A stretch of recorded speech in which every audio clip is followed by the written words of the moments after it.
Now we're starting with a blank sequence in PowerTracks, and we're going to show you how to make a quick MIDI sequence. First of all, let's type in a track name by going to the name column and typing our first track, which will be called drums. We can just type directly into this field, or if we click on it, then we can edit the field like that, and then it's a typical editor. The other columns we can use are this is the track number. This tells us that it's either a MIDI track or an audio track. Audio track is used for singing or playing guitar or a saxophone, something like that you'll be putting in through a microphone. In this case, we're using MIDI data, and this is a channel that the information's on. This is the particular instrument that we want to play the instrument, and in this case, drums don't require a patch change. Bank is related to the patch change. These are additional information like whether you want looping to occur, so when the track reaches the end it'll loop back to the beginning, and this is how many events are recorded. Typically a MIDI track will have thousands of events, or hundreds certainly, whereas an audio track will only have one event for the whole segment that you've recorded. So we expect that a blank sequence will start with 0 in this column. Channel can be set. Usually drums should be on channel 10. Now drums information, we could either enter it by playing it in on a MIDI keyboard or by using the notation window in editing mode to laboriously type in all sorts of drum notes. But a much more useful thing in PowerTracks is to use this command, which is called edit fill with drum pattern, and this will allow us to select from preset styles and just fill with a certain drum pattern. It defaults to a rock drum pattern, but in this particular case I'm going to be doing sort of a blues shuffle. So we can look and you can see these are the names of the different styles, and one is blues shuffle. You'll see that there's an A and a B variation, and usually the B variation is more to do with ride cymbals than hi-hats. So we can select that and press OK. So now you can see that there's now 1,350 events on this track, and we have just created an automatic drum track. So you can hear that. It's at a tempo, so we might want to slow that down a little bit. I can click the minus sign 4 times, or I can just, better still, I'll just press the minus sign on my keyboard 4 times because I want it a little bit slower. 1, 2, 3, 4. Okay, so that's about the tempo that we want it. We'll rewind it. Now I'm going to record using my keyboard. I'm going to set the keyboard to be using channel 1, and I'm going to set it to a program value of 27. Now I could just type in 27 here, which is a guitar setting and that I want to use for the pattern, or I could double click and select it on this window with all the general MIDI patches, and I'll assign a name to this track like piano. Okay, now we'll make sure it's rewound to the beginning. We'll press record, and then I'll just start playing on my MIDI keyboard for 10 or 15 seconds along to the drums.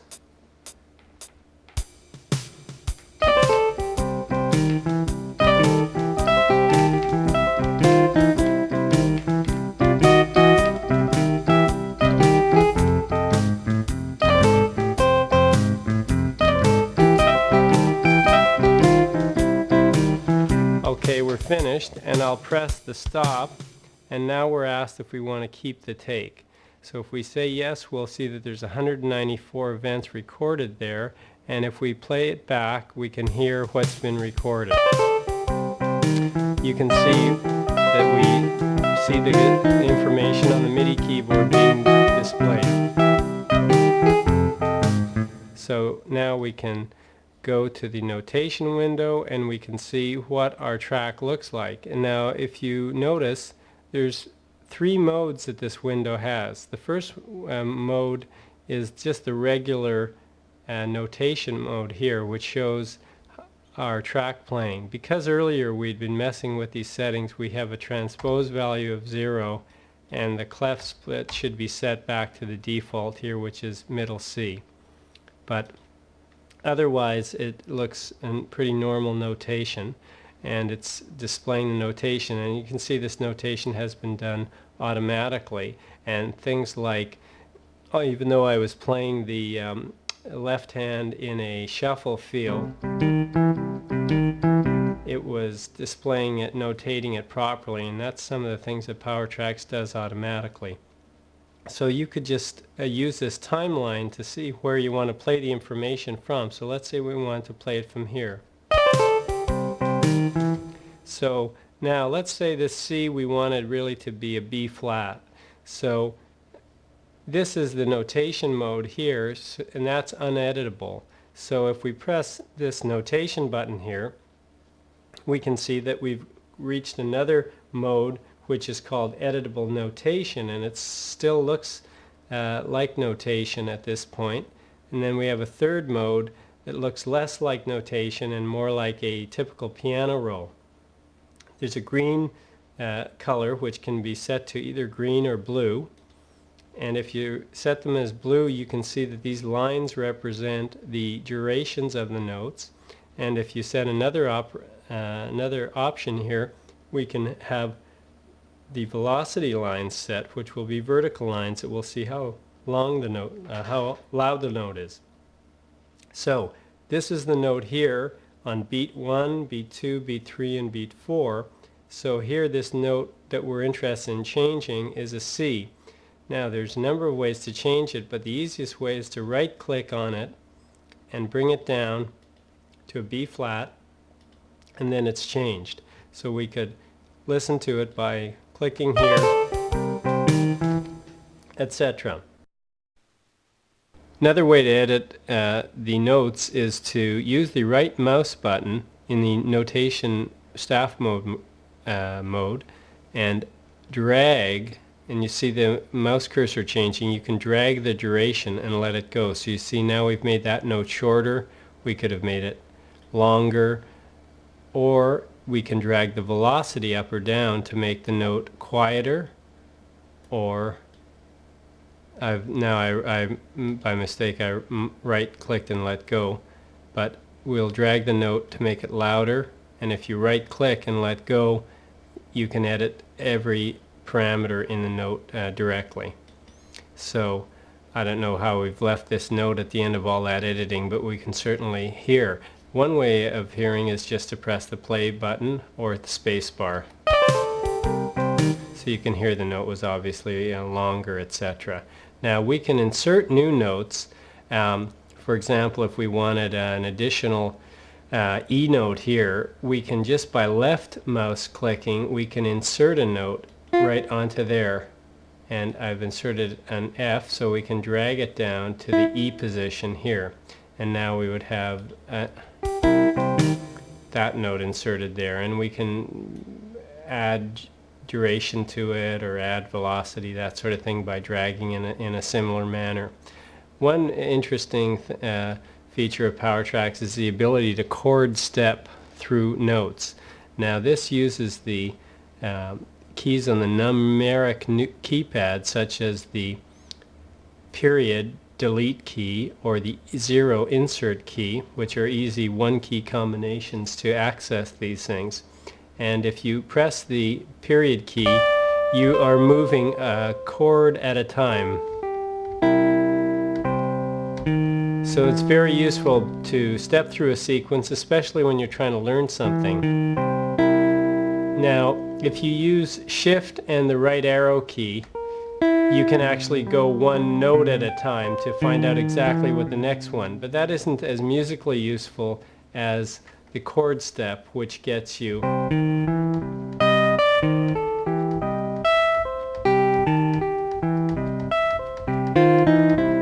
so these are the note roll mode, and if we click here we get back to the more traditional thing that we're used to, which is the regular notation. And you'll notice that PowerTracks has done a pretty good job of notating this fairly complex blues music. It's automatically figured that this is 16th notes and triplets, again, and it's notated these eighth notes properly. So let's just play what this sounds like.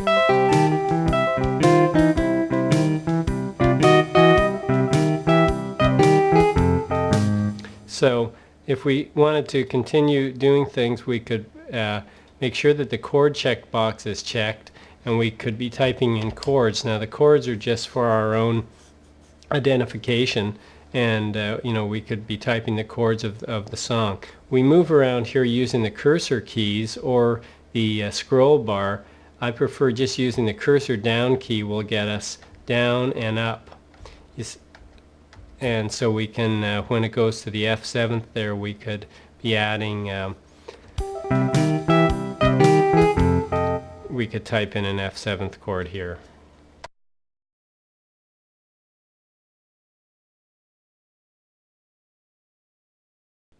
So now we've got a fairly good handle on the piano track, how to play it in from MIDI and edit notes. Let's add a bass track to this now.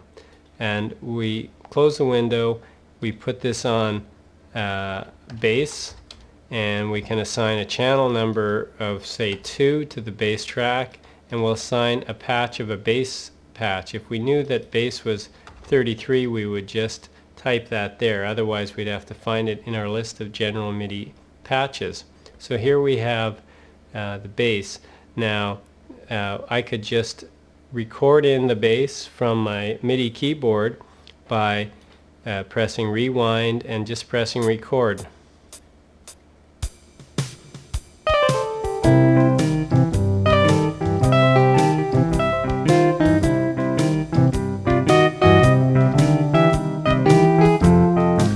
Etc. So instead of keeping this take, let's say I change my mind, so we'll have 0 events, and I'm going to enter it instead in step time. So here we are at bar 6. We'll want to rewind it to bar 1. We want to see where the piano started, so we'll view the piano track, and we'll see that the piano is really starting on bar 2. So now we'll want to go to our bass track here, and we'll want to start on track 2. We'll want to get to either the editable notation mode or one I prefer, which is this mode here, which is the note roll, which means that this is beat 1, beat 2, beat 3, beat 4. It's divided into 3 here. You could have it divided into 4 if you wanted by changing this setting. Obviously, given that this is a shuffle, we'd want it in 3 to have it easily seen. Now here you can see that the duration of the notes is inserted can either be half notes, whole notes, or something that I like called auto. Auto means the duration of the note will be initially 2 bars long, but when you insert another note, it chops off the note before it. So if you have a fairly monophonic track, as a bass one is certainly, it's obvious that once you press the next note, the previous note should shut off. So let's try doing this thing here. So we've just by left clicking a mouse, we've got a note that's lasting a bar, and you can see that it's lasting about 80% of a bar. In one of these other options, we can have it set to be 70%, etc. So now if we put a G note here, it'll cut that note off, and then we're free to continue to do it for bar 3, and then we could put a triplet here. So you can see that this is allowing us to enter a note with one mouse click for the whole song. So now we can, one mouse click per note. So now we can just rewind the whole track to the beginning, and we'll hear our whole song.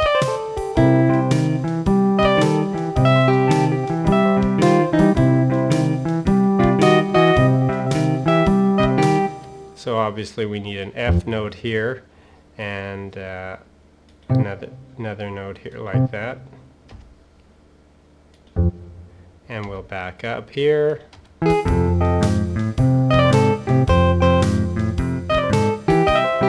So we've got now a 3-track sequence that we've made using MIDI data from scratch. We'll be covering audio in later sessions, but a very quick introduction to it is that we can change this to an audio track, and now when we press record we can use a microphone and sing along or play our guitar using a input into our sound blaster, so we're actually recording the guitar or any other instrument, saxophone, etc. But for the moment this is going to be a MIDI sequence, and we can save this song to disk either as a seq file, or if we were planning on sharing our composition with somebody over the internet, etc., we might want to save it as song 1, and then it's present on our directory as a MIDI file, which now we are able to upload to our web page, etc., etc., and it's our composition.